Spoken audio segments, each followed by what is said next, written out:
সামাজিকভাবে বিয়ে সম্পূর্ণ করার আগেই ভাঙল তাদের সম্পর্ক। বলছিলাম অর্ণব এবং ঈপ্সিতার ব্যাপারে। তারা আইনি বিয়ে সেরেছিলেন প্রায় 2 বছর আগে এবং চলতি মাসেই তাদের ডিভোর্স হতে চলেছে। এ প্রসঙ্গে অভিনেতা অর্ণব নিজেই স্বীকার করেছেন তারা আলাদা হতে চলেছে। তিনি বলেন, হ্যাঁ, আমরা আলাদা হচ্ছি।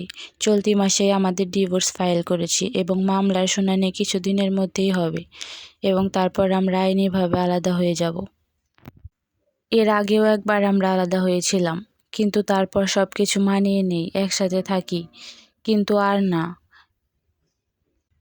এবার সত্যি সত্যিই আমরা আলাদা হতে চলেছি।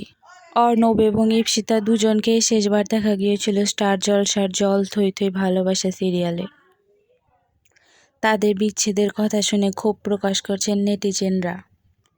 আপনাদের কাছে এই জুটিকে কেমন লাগতো কমেন্ট করে জানাবেন এবং ভিডিও ভালো লাগলে অবশ্যই লাইক, কমেন্ট এবং সাবস্ক্রাইব করে পাশে থাকবেন। ধন্যবাদ সবাইকে।